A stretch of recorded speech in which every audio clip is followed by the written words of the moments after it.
Welcome to the On the Edge podcast with your host, Scott Groves. All right, ladies and gentlemen, I am here with my old friend, Jon Vroman, and I'm bummed out we can't smoke a cigar, but he's got to get on a plane in about 2 hours, so I think that would be rude to the people sitting around him. I'm just going to give the intro of Jon, which I could probably talk about 20 minutes with the intro, and I'll give you his whole life story. Started at Cutco as a young adult selling stuff, worked for Tony Robbins, was big on the speaking circuit. I happen to know, because I know him, that his last speech that he gave was $35,000 for like an hour and a half talk. I don't know how he gave that up, and he frequently tells this great story of, you know, looking at his calendar and realizing like, oh, I tell everybody that my family is the most important thing to me, but I'm on the road 200 days a year and I'm getting to a point where I don't really know my wife and kids so well. So that spawned dropping everything, giving up this very successful speaking career, of which I know you made a ton of money and you have an amazing living life in the front row speech, which I'm sad that you will never give that again.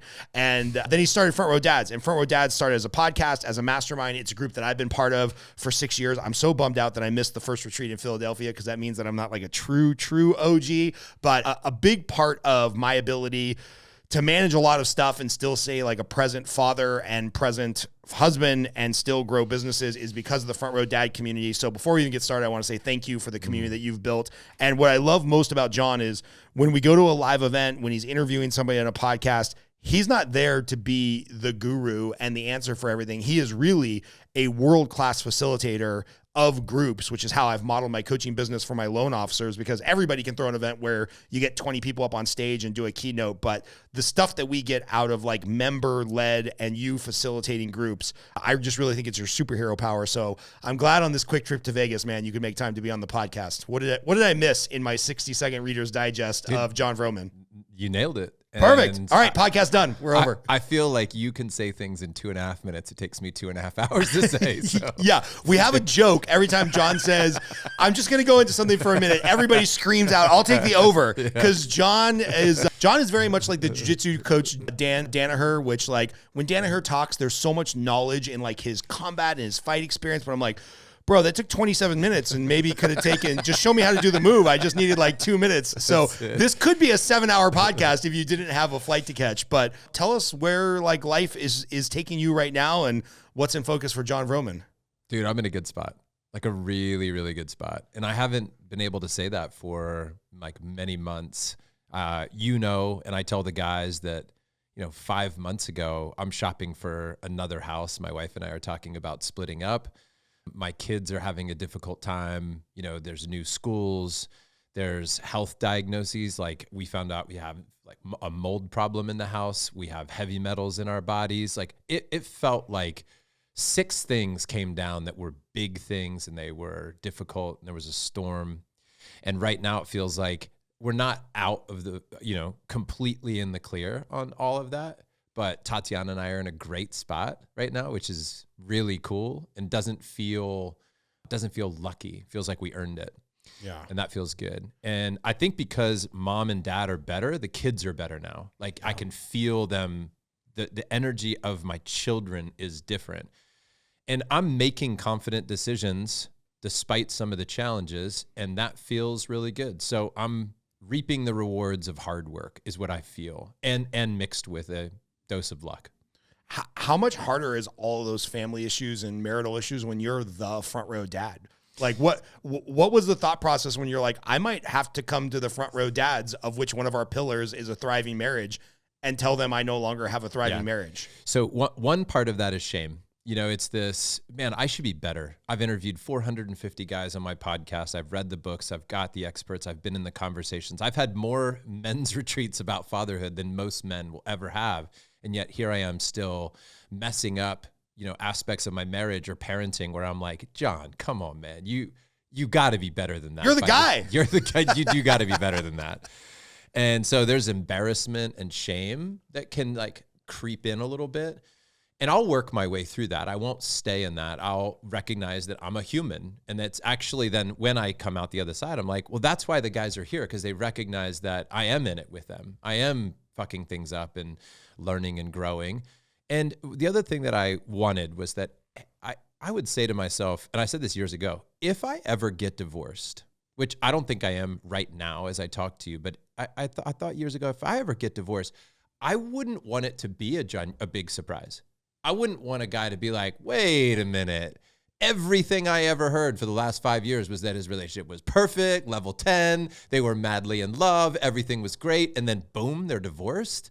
Like if you go back and listen to my podcast for the last 7 years, you'll be like, oh, look, Jon was in a struggle there with his wife. Oh, look, Jon, and I was very open, and I have always been very open with the guys. I tell them, and I tell anybody that would listen to me tell the story, that my marriage has been the hardest thing I've ever done. Business feels easy, parenting feels easy, marriage felt like the greatest challenge. And through enough incredible conversations with people in the relationship space that I respect, that makes sense now. Your deepest wounds, your childhood traumas, all of that is put into a training camp in a marriage more than any other area of your life. Why? Intimacy. I believe that is the dance. Like when we love someone so deeply, when we are engaged and perhaps even entangled in this other human, that what shows up is oftentimes our deepest needs that haven't been met, our deepest fears of losing that person. There's so much that, I could talk for hours upon hours about what that taught me, my relationship taught me. And I don't think that I could have gotten so much clarity on what anxious and avoidant relationship styles mean unless I was living with the same human day in and day out for years on end, being madly in love with them, sleeping with this human, raising children with this human. There is just no other relationship that even compares to the level of intensity that you get because of the simple factors that are involved. That's it. And Robert Glover, who wrote No More Mr. Nice Guy, he and I had a great chat recently, and he was like, dude, if we hung out all the time, we'd have more issues. Yeah. Just because of pure proximity. So that is part of it. And the stress of it, there's this towel story that I've probably told on the podcast before. I have one divorce under my belt. I'm hoping I never have a second one. And when I got divorced from my first wife, who's like a lovely human being, we just didn't need to be married. I went to a therapist because I'm like, I'm a big failure.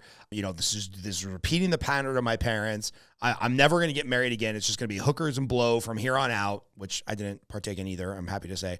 But I was really wounded. And I'm like, oh yeah, this is just proof that I'm a failure. This is like all those limiting beliefs reaffirmed because our marriage lasted just under 2 years. And when I was talking to my therapist, she's like, yeah, the problem with being married is you find out about the towel on the bed. She's like, if I spent all day with Jon, all those things that I fill in my brain, like, oh, of course he's not the type of person that leaves wet towels on the bed. It's like you find out, no, Jon's the type of person that leaves wet towels on his bed or farts in his sleep. This is stuff that you just don't find out about until you're married and you're super tight. He's like, she explained, she's like, with all of your other relationships, you assign the best possible scenario to that human being of the things that you don't know. But once you get married, you know everything. And it's like, there's going to be a lot of wet towels. And I'm like, what a beautiful explanation of why marriage is so tough. Yeah. Big time. Yeah. What are your wet towels personally? Jeez. If Tatiana were here, here's what she would say.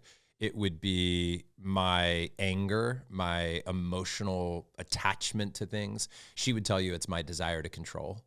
And I would have said years ago, it's not my desire to control. And when I look back, I have a massive control issue. Like, dude, I want to control the fact that she thinks I want to control the fact that she thinks I'm controlling, like I want to control that narrative.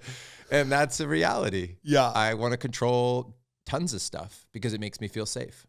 Can I tell a personal story about you when we were on vacation? Is that okay? Yeah, of course. Yeah. Okay, so our families vacation together in Cabo, and I ran into at breakfast. I'm like, how's it going? You're like, it's going fucking horrible right now. And I'm like, oh, okay, what's going on? She's like, well, I went on this walk on the beach, and there's this picturesque thing, and I wanted to have this deep conversation with my wife, and blah, blah, blah, blah, blah. And all this lady wanted to do was pick seashells and look at the ocean. And I'm like, I'm thinking to myself, I didn't tell you at the time because I was like, I think Jon just needs to vent and be heard here. I was like, well, that's what you're supposed to fucking do on the beach. Like maybe she didn't want to have a mastermind session on the beach about what was wrong, but you were, and you said it at the time, you were like, I was so in the mode to control that conversation. And I didn't even want my wife to enjoy the walk on the beach and pick the seashells because I wanted to control the conversation that was going on at that moment in time. And I didn't realize until that time when we were in Cabo together that, yeah, you have massive control issues. Massive. Yeah.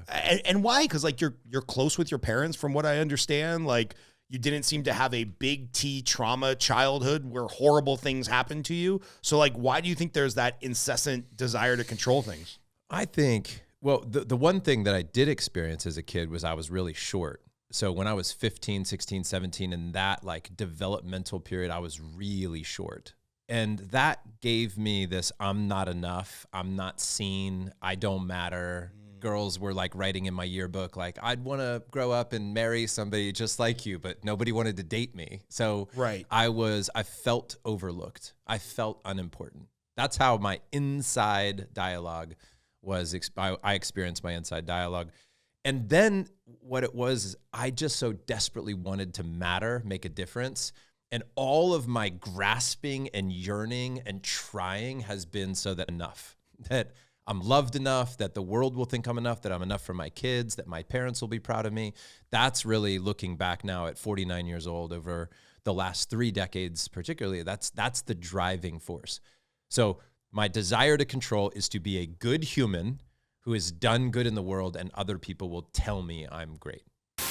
Hey there, Scott Groves with a quick interruption to the podcast. Sorry about that, but I just want to take a quick minute to announce our sponsors here for the podcast, and that sponsor is me, Scott Groves. It's actually the revenue that we generate through doing mortgages here at Neo Home Loans, and the money that we generate from the coaching program that I run, Consolidated Coaching for Loan Officers, coaching by loan officers for loan officers, that helps support this podcast. I really started this in 2021 as a passion project during COVID, and we're excited to bring you a new episode every week, but this only happens if I'm making money in my real full-time job. So please, if you or somebody you know is looking to buy, sell, or refinance a house, our team is licensed in almost every state in the country. And if you know a loan officer who's looking for sales coaching, personal development coaching, lead generation coaching, please get in touch with us. Scott at the Scott Groves team. We'd love to hear from you. We'd love for you to support our other endeavors, which is mortgage financing and loan officer coaching, which allows this podcast to exist. Now back to your regularly scheduled programming. Well, I think you're doing great. Thanks, man. So, thanks. How much therapy did it take for you to be able to say that out loud? $600,000. You could have solved it for like $29 of drugs, probably. Yeah, I don't know. It has been a incredible journey to get to the place where I even think just recently I have truly felt comfortable in my skin. And I don't even, it's wild to say this, that in the last month, 3 months, I feel like I had a quantum leap forward, if forward as if it's linear, but I feel radically different. And I will tell you, and you know this, that the death of Jon Vroman deeply, deeply impacted me. And I've not been the same since that day, August 4th, in a beautiful way where I feel more spiritually aligned and less afraid than ever before. And part of that comes from maybe the mortality issue of like, this could end at any moment, and I just don't have time to pretend anymore. I don't have time to control everything. I don't have time to be angry at people. I don't have time to do the dance that does not, like, the most authentic, genuine, heart-centered, loving, confident, go get it done every day in a real integrous way. That's what it feels like right now. I feel sober and truthful, like truly sober. I gave up drinking 3 months ago too, as I was praying and talking with John, and I feel clean, and my yeses and my nos are amazing, and my family is feeling the impact of that. So it's too early to tell if, like, catch me in a year and I'll tell you how much of that sticks, which I'm hoping this sticks. I'm anticipating that it sticks, but I can only talk about the last 3 months. Yeah. Because that's what's real. You mentioned talking with Vroman after he passed, who I know was, if not your best friend, one of your best friends. And you mentioned praying, which is new for you. Very. Very new. Do you want to talk about any of that journey? Dude, I would love to. And, you know, I here's how I've been articulating it lately. So I'll say the word God, which I have, every time I said it, I didn't know what to do with my body when I said it for the last 49 years. And now I realize I'm just making a sound with my mouth. Like, God is just we're all just these creatures walking around going, God. And I'm trying to articulate something. What I'm trying to articulate is an infinite intelligence, a life force, and I'm trying to feel into what that means to me. I'm interested in religions to learn from and with them. What is it about Christianity? What is it about Buddhism? Or, whatever it is, Judaism, that I can learn from. I want to take my spiritual lessons where I can get them. Mm-hmm. And so I'm less attached to these words anymore. Even pray to right now, if I say the word, and I'll give you a great example, true story. So we won't talk in theory here. We'll talk in like what's actually happening in my life. I put my son to bed, Ocean to bed. He's 10 for everybody listening. I put him to bed almost every night. And I'm laying with Ocean. And over the last week, this is very new, the last week, I have been praying with Ocean. I've never done this, not one time as a father. Now, I've done lots of things like, what are 3 things you're grateful for today, buddy? And all that, right? Which you could argue is similar in its energetic frequency and vibe of a prayer. But I said, Ocean, can I pray with you? And dude, just to say those words mean I need to overcome a lot of my stiff arming that I've done of the church and things like that. I grew up in a church, but there's some things that are said from stage that I don't necessarily agree with. I said, can I pray with you, buddy? He goes, yeah. And I said, okay. I said, dear God, I said, first of all, I want to thank you for my son, Ocean. Like, what a kid. I love this kid. I love hugging him, playing with him, wrestling with him. Thank you for giving me such a great kid. Thank you for his laugh. And I just went on, And I said, dear God, I hope that tomorrow is an amazing day for Ocean. I hope he wakes up and he realizes that this is a brand new day for me. I can be anybody I want to be. I can do anything I want to do. I can go out and I can have a great day at school. And if I have something difficult pop up, and I said, God, just be with Ocean tomorrow, would you? Would you be with Ocean? Like, be by his side in school. And dude, I'm saying this and I'm like, this is awesome. This is so good. And I don't even know what I'm praying to, really. Right. I don't have to have a figure that I'm praying to. But dude, I'm like, if I can open up the channel to spirit that way, if I can speak those beautiful words, I said, I'm a better dad tonight than I've ever been because I just let my ego go and I leaned into spirit and I leaned into God and I said, I'm going to pray. And it was beautiful. And I'm so glad I'm doing it. I'm not doing it to impress anybody. I'm not doing it to get more likes and follows. I'm not doing it to win the approval of a church. But I've been to churches recently and loved it. I've been to churches and I'm like, look at these happy people. I love being around all these happy people. This is awesome. Yeah. And I'm not opposed to any of it either. Somebody's like, this is what I believe. I'm like, cool, tell me more about your belief. And I'm interested in their belief. But what I'm finding is just pure connection to spirit, and it's affecting my family and it's affecting me in a big way. How did that prayer affect Ocean? Dude, he loved it. I said, amen. He said, amen. And I see, I can feel him. I don't need him to say anything. I can tell how his energetic state reacts to things. And he feels more safe right now. I think about this. I'm like, if I'm a child and my father is helping me understand spirit, there is something cool about walking through your day thinking you've got God on your side. That's a pretty badass thing, right? If God's working for you, if there's this almighty powerful being that's kind of in your back pocket, ready to step up and serve you, safety is so important for any human being, especially a child, that I think I've actually robbed my children of a part of growing up to being a man because I have not been willing to look at spirit or God truly in the face and ask, what do I think? I don't shame myself for it, but I can look back and say, I think I would have been better had I had this. And so I'm doing it. I'm doing it now. I'm doing it unapologetically. And I'm going to play with this. I'm doing prayers at dinner now, and it feels good. Because I rebelled against that. My dad's military captain, don't put your elbows on the table, very strict, may I be excused. And a lot of those things, I was like, I'm not going to do any of that. I want my kids to be wild, feral creatures who can crawl on the table, because I had to work through a lot of nice guy stuff that I wanted my kids to just have more power, more autonomy, more sovereignty, I wanted them to have that from the start. But what I also realized is that in doing so, I've missed some of the tradition and the ritualistic pieces of before you eat your food, we're going to hold hands and just say we're grateful. It doesn't have to include the word Jesus. It doesn't have to. It's just like, let's just hold hands and take a moment and be grateful for the chef. So now that I'm doing this and I'm praying, I'm able to say things that I didn't say before. And my kids are like, hey, saying nice things about mom in the prayer. And now the kids are seeing mom differently. So feeling good.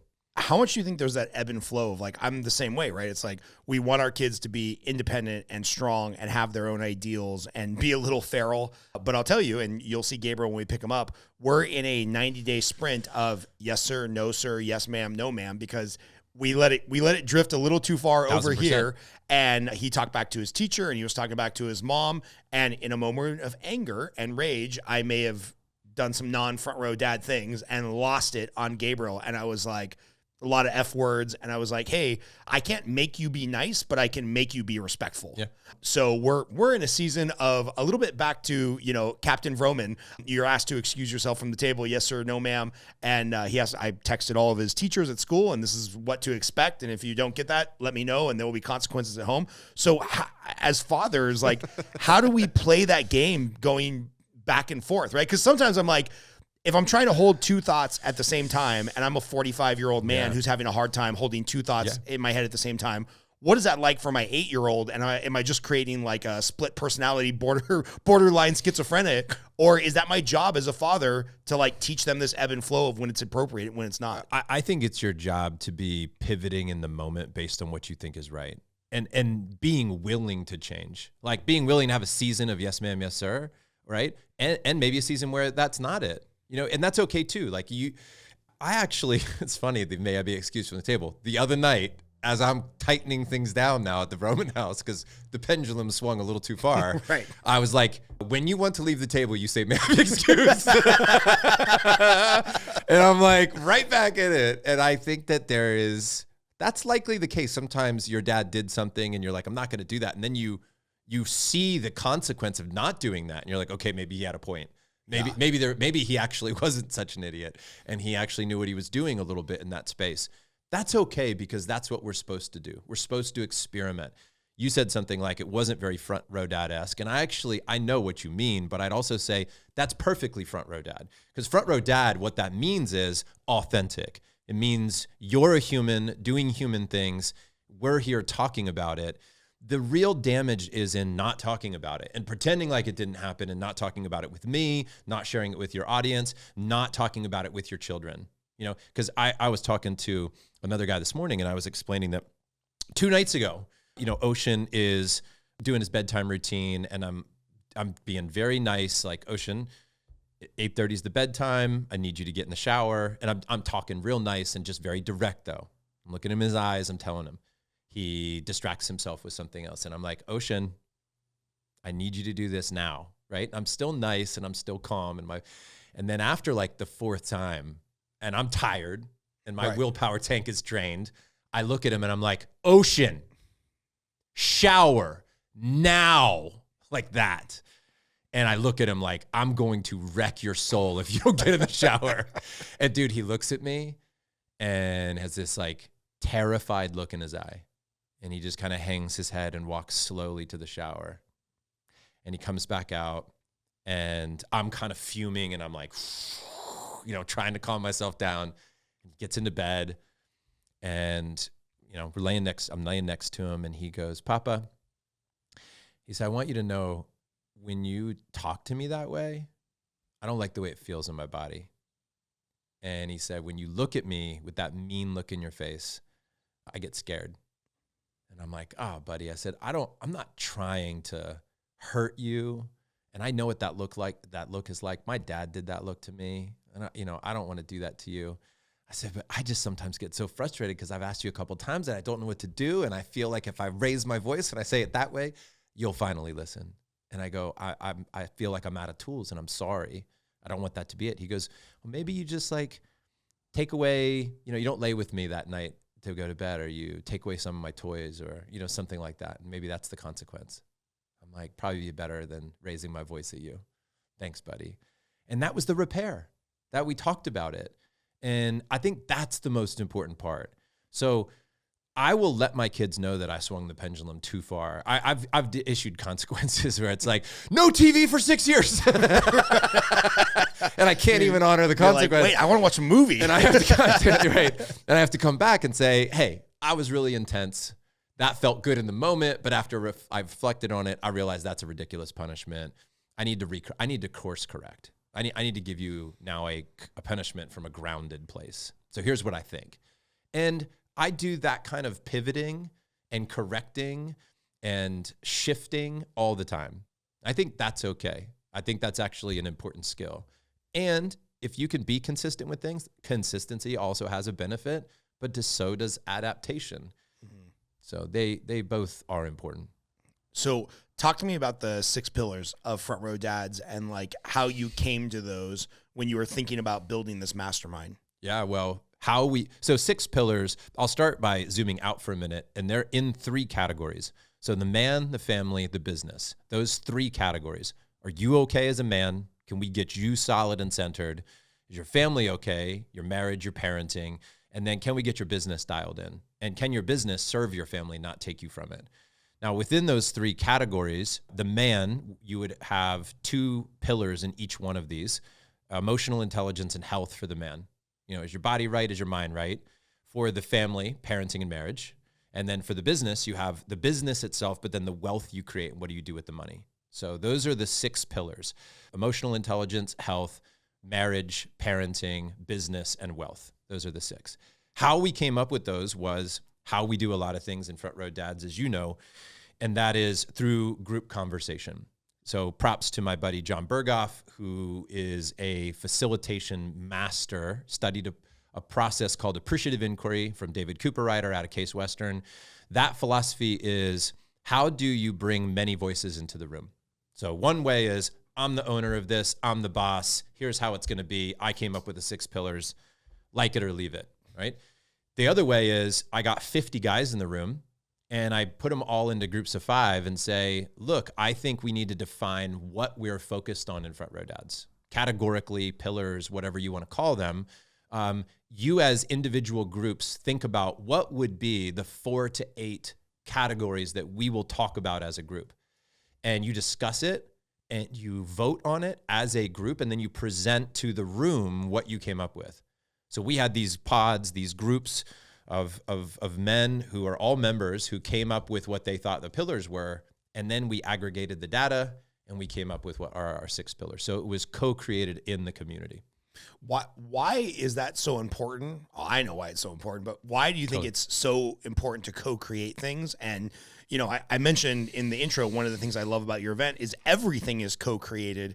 And so it's not just like, okay, I'm going to show up another Front Row Dads. There's going to be 10 keynote speakers that give me their lesson and then try to sell me something at the end of their keynote, et cetera, et cetera. We've all been to those things.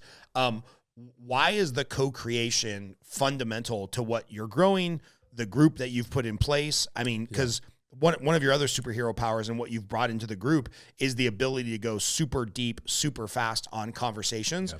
But that doesn't happen if you're sitting in the audience watching somebody talk. 1,000%. So why is co-creation like a cornerstone of everything that you're doing? One, people support what they help create.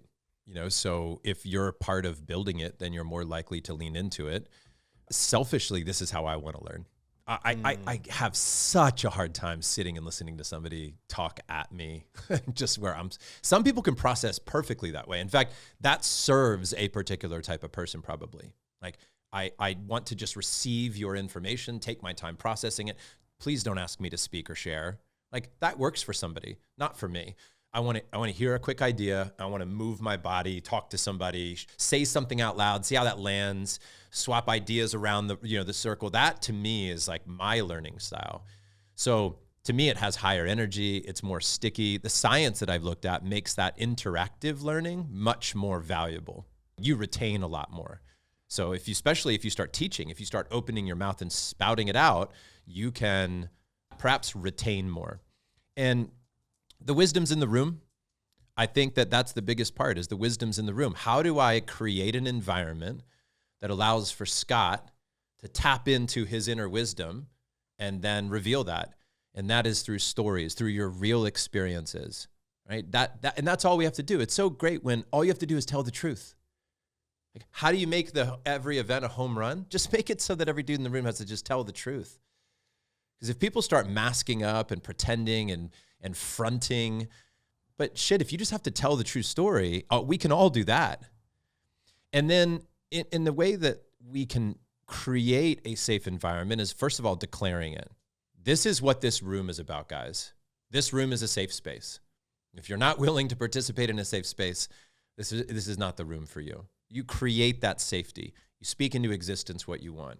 And then you have somebody that goes first, somebody that models what vulnerability is. And I often will do that. I often share a story about where I've struggled, how I've yelled at my children, how I've almost been divorced, how I've struggled with alcohol, right? All the things that are true for me that I've really, really talked about openly with the guys. And they say, oh, shit, like we can go there? Okay, cool, let's do that. So I think that's some of the magic of the co-creation. I feel like I want to keep pulling at this thread because it is what makes the group special. And again, it's kind of how we're trying to model our group. What you've built is a large departure from what you grew up doing, right? Cutco, you show up, you have your presentation, you do your thing. Yeah. Tony Robbins, there is no interaction with the audience unless you happen to be at the concession stand. It's like you were there to see Tony and take in his wisdom and listen to the other keynote speakers, which I know was a big part of your career for a long time. Then you go right into keynote speaking yourself, where it's like, I don't need to have a connection with any of these people. I just need to deliver a drop dead amazing keynote to 500 or 5,000 or 50,000 people. And like what you're building is so counterintuitive to the first, 15, 20 years of your adult life? Yeah, there were clues in there that of what worked with engagement.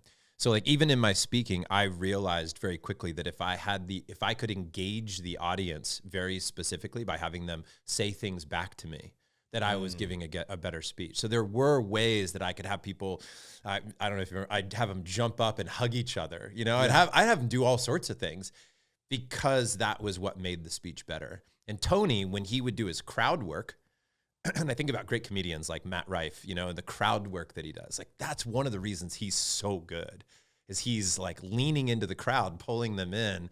It's hard to do, but if you do it and you do it well, like it's badass.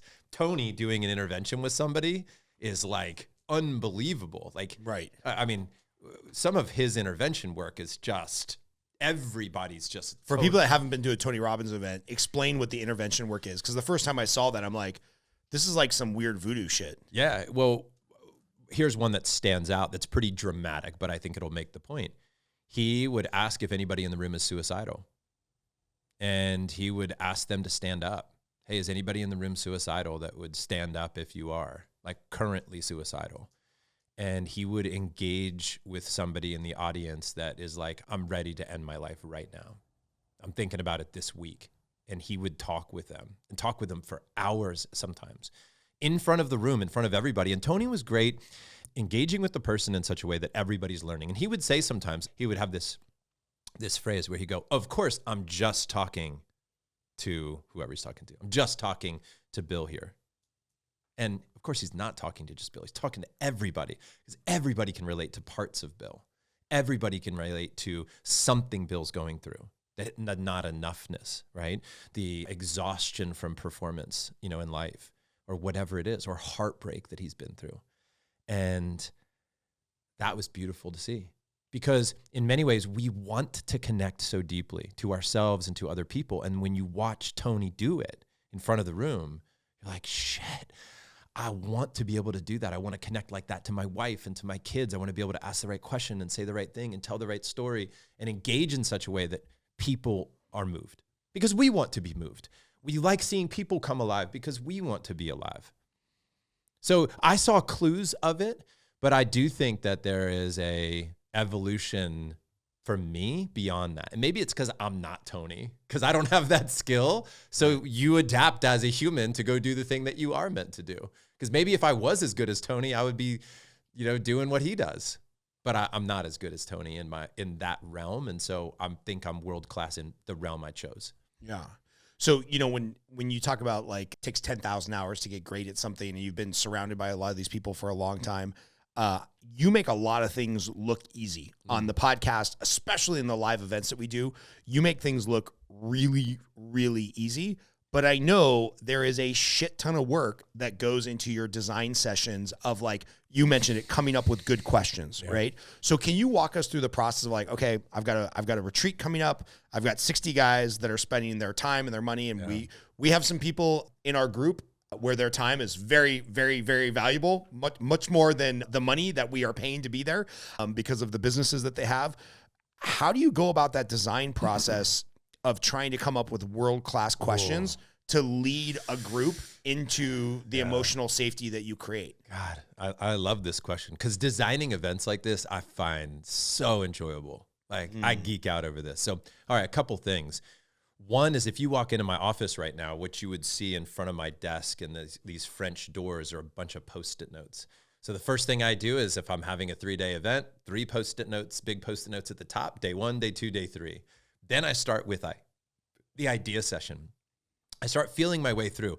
How do I want to, like, I'll take you into some of my questions that I start asking myself to begin with. How do I want them to feel night 1? Like, if they go to bed, how do I want them going to bed? They're saying what? Man, that was fill in the blank. That was emotional. That was deep. That was strategic. I got 8 steps to becoming a great dad. I felt connected to the group. I felt connected to myself. I feel what? What do I want them to feel? And part of it is I land on lots of good answers. And some of the time I come up with an answer where I'm like, ooh, I've never done that before. My group will love that because that's fresh. That's new. So I do a feeling thing. Like, how do I want them to feel? Last year when we did our event, I had this, like, how do I get somebody within 2.5 hours to go, I could go home right now, and it would have been worth the trip and the cost of the admission for this event. So I put Stefanos Sifandos on stage and asked him to do a breathwork session. World-class coach, by the way, literally top men's coach in the world. He is one of the best, right? Literally. He led a 2-hour breathwork session, and I bet you, I think I asked the question. I'm trying to remember if I asked the question in the room. By the end of that night, 90% of the room said, I could go home right now, and this trip would have been worth the investment of the event. After night 1, the event started at 5 p.m. And that was intentionally designed. I was like, this is risky. These guys are going to walk into the room, dude, and I'm going to have them do 2 hours of breath work. The first night, that was very risky. And it worked. It was a home run. It was an absolute home run. So that's how I designed that. Now, once I kind of have pieces that start to come together, so there's a who question in that. Who can help me? So for this year's event, I've got a partner on night 1, a member in Front Row Dads. He is helping me co-create and design night 1. He and I had an hour-long call the other day, and I'm like, here's my thought. Here's what I'm feeling. Here's what I want guys to experience. I want to, we don't want to do exactly what we did last year, but how do we create a similar outcome with a different path? So we're asking ourselves these questions. Then we come up with some ideas. We start spitballing ideas. What if we did this? What if we did this? And we're pulling from years of experience, hundreds of events that we've been to, that we've hosted ourselves. We've been to other people's events. So we do have 10,000 hours in that space. And then it's now, what are the questions? Now let's get into the question. And then, that's now with questions. One, I think there is like, what's inside my heart? What's inside my head? There's lots of practice with this. But there's also like a note in my phone, and it is literally epic questions. And every time I hear an epic question, I write it down. So I'm just constantly sourcing epic questions. The minute I hear it, add it to the list, add it to the list. It's just a long list of epic questions. So I'll go back sometimes through that and lean into that. But the other part is energetically, I've got to mix what I care about in the moment and what the group cares about. And I try to look at that. And some of the most epic questions I've just pulled from other people. I'll say, what's the best question you've heard recently? So going back to, last thing I'll say about this is, we're at a retreat in the Keys. I had these interviews going on, one-to-one interviews. And one of the questions is, where are you flirting with disaster? Such a good question. And that question came from John Kane, one of my buddies. Because I said to him, what's a question that has rocked your world recently? Like you heard that was like, wow. Well, I took that question and I brought it to the guys. I'm good at building bridges like that. You know? Yeah. Speaking of the guys, how many people are in Front Row Dads right now? 350. Okay, so we got 350 guys in Front Row Dads. You have your circle of friends. What's beautiful is you've brought in a lot of those into Front Row Dads. You have family friends, parents of your kids that you're trying to be friendly with. You've interviewed 400 people on your podcast. You know, you eventually get to Dunbar's number, which is like, we can only manage as human beings about 150 relationships before shit just starts to fall through the cracks. Yeah. And like, I'm a pretty busy guy. I've got about 100 coaching clients, and I'm tapped out on emotional bandwidth, like 100% tapped out. Yeah. And one of the things that I'm thinking of as I go into 2025 is like, what can I say no to so that I can give more energy and emotional bandwidth to my wife? Because inevitably, there's always room for the kids. There's always room for business. The wife's the one that kind of gets put on the back burner, and I'm married to a saint. But if you want to talk about where are you flirting with disaster, there's this thought that has crept into my head with like, hey, without even knowing it or without even knowing there's a problem, I could be in one of those marriages where she just shows up one day with divorce papers and is like, hey, man, we haven't had a conversation in 10 years. I fell in love with the pool guy and started boinking him. It's like that's a real fear for me. Sure. And so how are you emotionally managing the bandwidth of like, I've only got so many relationship neurons to give, and you've probably got 1,000 people that you've had insanely deep conversations with. Yeah. You can be insanely deep in conversation with somebody, but to have that person be in your life in a deep way on a regular basis is probably not going to happen. So like I can sit down with somebody and I did it this morning with a podcast interview that I was participating in, and it was an incredibly deep, meaningful conversation. And I don't think that I'm going to be best friends with this person beyond that conversation. Like I might see that person in a couple years or drop a message, but it's probably not going to happen.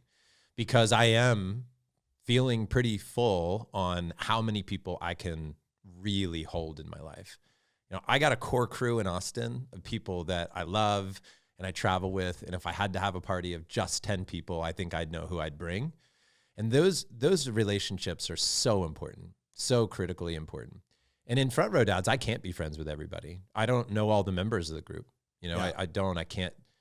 But what I love is that the group is set up so they can support each other. Right. We have a one-to-one call program where they can connect with each other. We have the band program, which are small groups. We're building local chapters right now to help, you know, the local development in specific cities where we have maybe denser populations. So like Central Florida, Denver, Utah, places like that. We'd love for Vegas to continue to grow. And that to me is really important. But you can't. And you got to know when to say no. And this is very real. Like, there's a part of me that doesn't want to say this because I can tell how it would sound to somebody listening that's like, oh, poor you, John. But in Austin, it's a real thing. In Austin, last weekend alone, we were invited to like 5 parties on Saturday. 5. And we went to 2 of them. And we didn't even want to leave the first one. It was so awesome. We were having such a good time at the first party. We didn't even want to leave, but we really wanted to see the people at the second party too. And then my bandmate, Dane, was having a Halloween party. We couldn't even make it to his Halloween party. He's like a very important person for me, but we just could not pull it off. And you know, Tim, also in my band, he lived in Austin and he moved to Boston because Austin was actually so many opportunities, so many parties, so many people, so much energy that he's like, I need to go somewhere quieter. Right. Just less influencer parties that I can go to. And he literally moved to find that. Right. So there is people moving, you know, Hal moved to a ranch to find more peace and to find distance from the action. And some people are trying to chase the action and get in on it and have more of that in their life. Constantly a struggle. You know, Tatiana's literally talking to me right now about moving to Mexico. I'm not even joking. We haven't talked about this, but she is like, I think we ought to consider moving to Mexico. To a beach in a community that our friends developing. She's like, just imagine a slower pace of life. Like, you know, and not 5 cocktail parties a week. Dude, she's literally talking about doing that. And I'm like, I can't even believe that conversation is coming up. Don't let her talk to my wife or we will be following you and we'll have a front row dads community in Mexico. We should go down and see this place. It's crazy. I can't. Dude, can I tell you a crazy story? Yeah. I'll tell you a crazy story. Are we doing okay on time? Yeah, we're good. We're good. I'll give you the warning. So listen to this. I'm at a party in like a mini festival in Nebraska with some close friends. It's like because that's what everybody does on the weekend, right? It's a mini festival in Nebraska. It's a mini Burning Man, right? And dude, I could have so much fun telling you all about this. Like, it's so great. But Tatiana and I are there, and I sit next to this dude. I'll get to the punchline of the story real quick because the punchline's the best part. We're sitting next to this dude, talking to him. And the minute I sit down and I talk to him, I'm like, do I know you? He's like, no. I'm like, all right, familiar face, whatever, move on. And then we're talking, and then somehow he drops out to the conversation that he lived in Athens, Georgia at some point. I was like, no kidding. My wife, when she came from Russia, she went to Athens, Georgia. And he goes, oh, that's cool. And I said, we even almost moved there. We looked at a house in the 5 Points neighborhood. He goes, I lived in the 5 Points neighborhood. I'm like, that's great neighborhood. And we just, just coincidence, right? Coincidence. Tatiana joins the conversation. And she's like, oh my God, yeah, we rented this house. It was beautiful. It was white, had a stream in the backyard and a trampoline. And the guy's like, tell me more about that house. And he said, did the house have this, this, this? And she goes, yeah. And he goes, I think you're talking about my house. And Tatiana looks at him and goes, shit, we rented your house. And it's true. 10 years ago, we rented this guy's house. As soon as she said it, I'm like, that's why I know you. I totally remember you. And then it just all came together. And then Tatiana goes, yeah, we made our child in your bed. She goes, Ocean was conceived in your bed. So 10 years later, we run into this guy in Nebraska at a festival. And guess what? Jared, epic human, is building a community. He has 200 acres of oceanfront property in Mexico. He's building a beautiful community. And we are now in conversation with Jared. We're going there as a family at Christmas to look at the property in Mexico.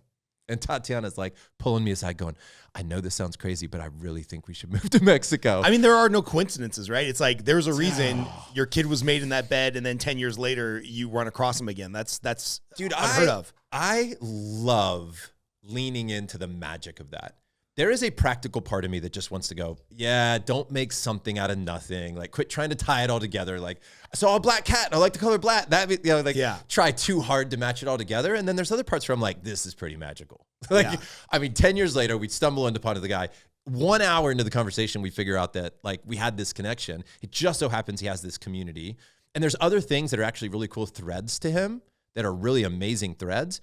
But the fact that he's just also a great human. We really enjoyed talking to him. Right. So cool. You never know. Yeah. The older I get, the more I believe there are no coincidences. My crass mouth gets me in trouble from time to time, especially on social media, especially during an election season. Especially on a podcast. Especially on podcasts. Yeah. It's more on Facebook. But yeah, same thing. Like one of my crass comments one time led to me meeting my wife, right? I'm at this CrossFit gym. There's this really attractive girl. She's wearing like a USA wrestling warm up. And I was like, oh, hey, did your brother wrestle? Like being a smart ass. And she's like, no, I took 4th at the Olympics in the first year that they allowed women wrestling. Thanks for reminding me. And I was like, fuck. And then sure enough, that girl introduced me to my wife because I got to this charity event. And I did this thing for these wrestling things. And I was like, there's just, unless I make that crass comment and find all about her wrestling journey and how they're sponsoring inner city schools to do wrestling programs, I never end up meeting my wife. And I'm like, okay, well, my mouth does get me in trouble from time to time. But it also got me in this beautiful situation with my wife and kids. And I don't think there's any coincidences. Talking about Dunbar's number and your business, you've aligned like what you feel is your purpose and what you love doing and what you can make money doing. It's like that Venn diagram of what am I good at? What do I enjoy doing? And what can I make money? You've nailed it, like right in the center. Yeah. But I also know that creates some challenges because you're like, well, I want everybody to be a better dad, but I can't let everybody into Front Row Dads for free because there's a financial reality of like you have to sustain yourself and your family. So tell us a little bit about like the business side of Front Row Dads and how you make those decisions. You mentioned it today. We were on a call where there were some new VIP members signing up and you're like, hey, VIP is $8,000. I know it's a large investment, but we also want to make sure we're curating the group of men that are in the room. So like, how do you square that circle where you're like, I want Front Row Dads to be 100,000 person group because great fathers is what's going to make a great society. Yep. And I need to protect the room and I need to make money and people that pay money tend to have more skin in the game. Like, how do you conceptualize all of that? To me, it's just pockets. It's like we should have this, there should be a higher ticket item group for guys that crave that want that what we will hold that space. There should be, and we're launching in January, a 5-week training program. That'll be a much more affordable price tag for somebody to come in. It's like, I don't know that I have the time or the finances, but I really want to get the training in a bite-sized piece, deliver the highest value in the shortest period of time. So I don't necessarily want to sign up for the lifelong brotherhood, but I'd love to get some of your ideas. So that's coming, and I think that serves a different group of guys. Podcast is totally free, so we're providing amazing stories, resources, ideas, pointing people. And I pay money to run the podcast. I pay a lot of money. I pay this year nearly 6 figures to gift the podcast to the world. 0 sponsorships. Like, that's just I don't have to do that at this point. I could do away with the podcast and have an extra $100,000. Yeah. But I love doing it. I love giving that to the world. I feel like that's part of my contribution. When I look at what I give away, that's part of what it is. Yeah. And so I think there's always going to be those things. We have a book that's going to be probably coming out next year is the goal. We've got a great partner with that. I think you know about that. And so there's really exciting things that are going to serve different people. But I also have to be careful that my people pleaser doesn't react to some of the things that I hear. Like somebody will say, I was at an event not so long ago, and I'm like, I serve men, and our entry level group is 2,500, and our top group is, more. And the person goes, "What about the dads that can't afford that?" And I could feel myself going, I know, I want to do more for them. And I also have to realize that I can't be all things to every person, and so some of it's just really checking myself and saying, can I be okay serving in the ways that I can right now? But that's going to be a dance we're going to have to do well every year that this business exists, is staying true to ourselves and trying to expand and to open up different channels to reach different men at different seasons of their life. That's going to be the art. What's like the 10-year vision for Front Row Dads? Like, do you have a number where if I get to 1,000 paid members, I'm good? That serves me? Or like, where does the movement go? Yeah, I only have a couple of. I articulate this vision in a couple different ways. One is, if it's growing, it's healthy, I think. Because naturally, if it's good, a guy's going to be like, I want this other dude to be a part of it. So I see growth as health. If the organization is good and healthy, it will be expanding naturally. It doesn't have to grow rapidly. It could just be expanding naturally. That, to me, is a sign that we have a healthy organization, a good ecosystem that's flourishing. That ecosystem may hit its max capacity at some point. I think that's thousands of members decades from now. So just like in a plot of land, you could in a healthy way, you could have new trees sprouting for years until it gets to like where that land holds 700 trees. And it's probably not going to ever have more than 700 because they can only have so much sunlight and they can only so much space. So on planet Earth, there's probably only so much space based on the population. And there's a number that we will hit that will probably be a cap of sorts. I don't think that's for decades to come. So I see Front Row Dads operating in 100 different countries. I see it being tens of thousands of members. And my only rule, the vision is, I need to continue to love what I do. I don't want this business to ever own me. I never want to give up my life, give up my children, give up my relationship for the business. Under no circumstance. It will never take me down, right? Yeah. But I will partner with people. I will be creative. I will give it life in the way that I can. And the mission is that it's growing. It's huge. It's thousands of people. But even at thousands, there's still one-to-one conversations happening. There's still bands of 4 to 8 men. There's still local chapters with 50 to 75 people. There's still events that are 50 to 150 people. And maybe there is an event with thousands of people, but it's not the only thing. It's like, there has to be layers and pockets of all the things as it grows. But my vision is to just not be a bottleneck, to not because what it started as for me was, I really want to hang out with my friends. And even for a while, VIP was closed. Like I didn't market it, didn't sell it, zero attention on sales, right? It was just, I was having a great time with my buddies. Like these are my 35 best These are my friends. dudes. I'm hanging out, having fun. And now I'm like, John, you've been doing that for a decade. You know, maybe what got you to where you are and the season that you were in, the chapter of life that was, it's not the next 10 years. The next 10 years feels to me more like I'm an elder. I'm handing things off. I'm leading other leaders.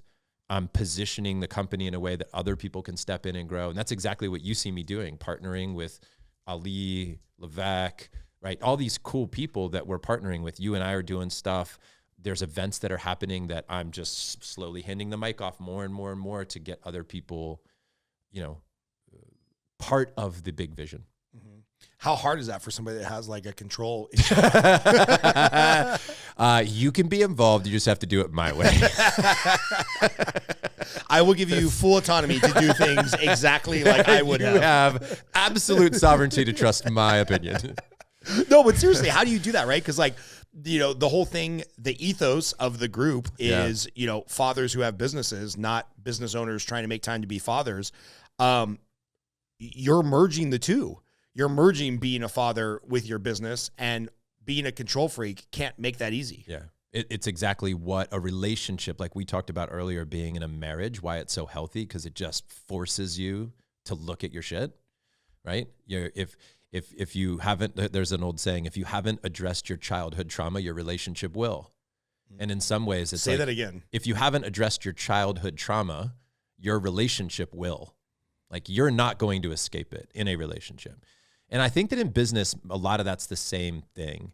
Like, if the only way the business will grow is if I grow. The only way that it will ever have a chance at hitting thousands of members is if I learn to loosen up and let go. And that was one of my big lessons that I've talked about with the guys is that I'm studying currently the act of surrendering. You know, the surrender experiment with Michael Singer and the ideas of letting go. I'm exploring this, talking about this, the energetic, like, just, it is what it is. That is my work. And I don't think it would grow when I'm a control freak. It hasn't grown, by the way, to thousands of members because of who I am, because of the control. I wanted to control the culture. I want to control who comes in. I want to control so many pieces of it that we have stayed relatively small because of my control. Yeah. Comes with a benefit, comes with a certain benefit, but it's not gonna do what I think it could do if I were to just let go and see, and it's the type of letting go where it's like building one of those cars that I made when I was in Boy Scouts, the model racing cars, and you let it go. And it's like, you might still build the thing that has guardrails and you set some things in place, but you do try to give somebody more autonomy. Like, I want to be helpful in building the boat, but I want somebody else to sail it. That makes a lot of sense. You mentioned a word, culture, which I think is probably the most important thing with what Front Row Dads have grown. And I don't know if you heard, there was an election a couple days ago, which was maybe one of the most vicious that we've heard. When you say culture, what I like about your definition is culture is the way we treat each other. Yeah. It's not a homogenized group of people. Now, of course, everybody in the group is a business owner at some level, so there's a little bit of that shared connection. Sure. Everybody's a dad. There's that shared connection. But I mean, we have people in the group that are far left, far right, Mormon, agnostic, single dad, married dad, third marriage, first marriage, all of the things. So when you think about culture by design, great book, by the way, when you think about culture by design, what are you trying to inject into the culture? Because it's not like this is just Republican men or liberal men or single dads or whatnot. The culture is more how we talk to each other and show up. Right. So how are you building that intentionally? I try to speak it into existence as much as I can. On the call today that we were on, I said back in COVID, when people could not seem to have a civil conversation online, in our private Facebook group at the time, there were people that could post their views on vaccines. And even if they were different views, it was a respectful dialogue. It was like, yeah, man, I hear you, and here's a thought. And somebody, I remember, I'll never forget this, somebody had made a comment to either me directly or it was in the thread, I can't remember. They're like, this is exactly why I joined Front Row Dads. Because this type of conversation doesn't seem like it's even possible out in the real world. with respect to people's autonomy, like your sovereignty, you get to choose. And I can disagree with you. And we have people in the group that'll be like, I totally disagree. And and that's cool. You can absolutely do that in our community. We don't want a bunch of yes men. And I'll say that too. Like, I don't want a bunch of yes men, like where everything anybody says, they have to go, yes, brother. Like, it's not that. We have one guy in the group, won't say his name, but you know what I'm talking about. They're like, very clearly, like if he disagrees with you, he is vocal about it. Yes. And I love that, man. And I actually think that that's a good thing. I don't think everybody needs to be like him either. I don't think they all need to model exactly how he does it. But to have that type of person be welcomed in our group, where you can be dramatic, like he does not know the yes and exists in our group. Right. It's yes me, not yes and. Or no, you dumbass. Right. Nope, you're wrong. But what we do is we talk about him. We talk about us. We talk about tension. We talk about how we navigate tension. Because we speak it out, just like in our homes, we are the Vromans. Here's how we act. We start to act that way. My kids, I think that when they grow up and they leave the house, if somebody ever interviews them on a podcast and they're like, tell me about your dad. What's a brand? What did he say all the time? I'm willing to bet my kids will say, my dad says, Vromans leave things better than they found them. That's what they're going to say. They'll be like, my dad said, Vromans leave things better than they found them all the time. Whether we're talking about cleaning up the kitchen or we're in a national park, right? And we pick up that piece of trash. It's like everything we touch, we leave better than we found it. And I just keep saying things out loud that eventually I think stick. And eventually people are like, well, if that's what he believes, I either have a choice to be like, yeah, I'm called to that. That's me. I'm leaning in. Or, God, that sounds like bullshit. Stepping away. And I hope that I have both of those. I think people that come into Front Row Dads, there's like a percentage that are going to stay and a percentage would be like, not my cup of tea. That's awesome. That's what culture is. Speaking of your kid, you spoke a lot about Ocean. Tell us where Tiger's at on his journey. Cause I don't know if you want to share it, but you shared a story when Ruling passed of how Tiger stepped up as a man. It's going to make me cry, man. Now you have to share it because I'm going to cry here on the podcast and people won't know why. But where's Tiger in his life, in his journey? Are you talking about the letter? Yeah. Yeah. Tiger is doing great right now. I'm really happy to say that Tiger's doing great. I will share, by the way, a couple of things, and I think I know what you're talking about. So Tiger's 15, for context, for anybody who doesn't know, and Rulin has a daughter that's about the same age. And one of the things that happened when Rulin passed is that Tiger sent his daughter, Reagan, a text message. And it was a beautiful text message, one that is so mature, so thoughtful, so well done. And I was very proud of him for doing that, for reaching out. I saw him just be compassionate and understanding and hold space. I was like super touched by him. And I think that Tiger is really trying to acclimate right now to a new school. I'm struggling with how hard do I push him versus let him be? How much do I, where is the standard in our home? Because part of me is like, dude, you just do you. I love you no matter what. And then the other part of me is like, that's not enough. Our standard is here. Right. That's so difficult, especially at 15. And I have never felt constricted in my body like I'm running out of time until right now at 15. You got 3 summers left. Dude, I feel it so intensely. And what I'm going to do is I'm texting him constantly. I'm talking to him constantly. I'm taking him to lunches. I'm asking him questions. I'm going to create adventures with him. We did a 1-to-1 trip last year to Hawaii, which was awesome. We'll do another 1-to-1 trip this year. I'll take him for a week. And then I'm also realizing that I might have 3 summers until he's 18.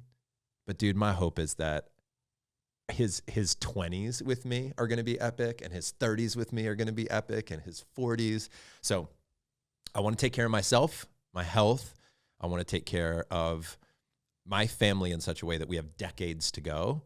But dude, I know his young man, teenager self is quickly becoming a grown man who is about to go do things in the world. And yeah, man, going back to the prayer piece, going back to me being solid, I've never felt a more critical time for me to be good than right now. Yeah. How do you think your views on Front Row Dad or how you approach it will shift as like, you're obviously on the back nine with Tiger, Ocean's getting pretty close. Yeah. How will your engagement or your desire or your format for Front Row Dads change when you have adult kids? Yeah. You know, Tiger's going to be out finding a bride and Ocean's going to be in college or on some crazy adventure because he's a crazy kid. Yeah. And how will that look when you have to have thought about this. Like when I don't have kids in the household, how do I show up at Front Row Dads for people that are just starting the journey and have a 2 and a 3-year-old? Yeah. A couple things. One is I see myself as an owner, not an operator. So I don't think I'll be operating Front Row Dads 10 years from now. I think I'll be owning Front Row Dads, but other people will be running it. And I'm sure that we'll have leaders in Front Row Dads that have like young kids that will bring that fresh perspective. And, you know, that will be part of it. The other part of it is I'm doing men's work, right? So I realize that at the end of the day, I'm doing men's work, which will never stop. And I look at guys in my life that are mentors that I look up to. Not that this is a direct mentor, but somebody I know that I've talked with that we've had in Front Row Dads, like Dan Sullivan, right? So Dan is, just to be clear, Dan's not my mentor. I feel like he's a mentor because of his influence, because of the books he's written, because of who he is. What is he, like 78 or something like that? Yeah, he's getting up there. He's killing it, by the way. Like his business is thriving. He's putting out books. He's partnering with people. Like he's doing some of the best work he's ever done in his whole life. And he's 78. That's awesome. He's so relevant right now at 78. Right. That inspires me completely. I think if I could be influential in my 50s, I mean, I'm turning 50 next summer, right? And if I'm influential in my 50s and then into my 60s, dude, I could be 78 years old, the owner of Front Row Dads, 20,000 members, 100 different countries, full gray, you know, grandfather, coming in and just helping men to connect. So they can, whatever chapter of life they're in, they can navigate it more effectively. I want to be pioneering in the U.S. elders who with wisdom, because I think we do that overseas in Asian cultures and whatnot, where we hold our elders in such high esteem. And I don't think we do that in the U.S. as well. Yeah. And I'd like it's a whole trope, right? Like boomer, you don't know anything, boomer this, boomer that. Totally. And yeah, there's a lot of lost wisdom. And I think that there's a place for the elder. I don't think the elder has to play all the roles. He shouldn't be playing the 20-year-old role. He should be playing the elder role. And I think if we connect all those dots and we create a healthy men's network, that will be a force. I feel it's like how we could end a podcast, but I always got to ask a couple follow-up questions. We could go forever. But what are you most looking forward to? Because it's going to drop probably December of 2024, first week of January 2025. What is Jon Vroman, you know, the man, the family man, and the business owner? What are you most looking forward to in 2025? For me personally would be just health. I want to be the healthiest I've ever been in 2025, physically, mentally, spiritually, in all ways. And I'm on track for that. Like I'm right now, I feel great. I'm doing really good things, pulling the right levers. And we could have a whole podcast around what I'm doing for health, but like that feels good to me. For family, travel. You know, I think it's experiences. Not in an RV, please. When I hear, not in an RV right now, but when I hear people talk about like, who was saying that? Is it Dana White? I think it was Dana White. I heard an interview with him recently. I love that guy. Yeah, me too. And Dana's like, you know what? I fucking make money. You know what money is? I don't give a shit about any of this other stuff. All I want to do is make money and take my family fun places. If you're not just taking your money and doing epic shit with your family and having great experiences, you're fucking it all up. Like, right. Dude, when I hear that, I'm like, yes, dude, that feels good.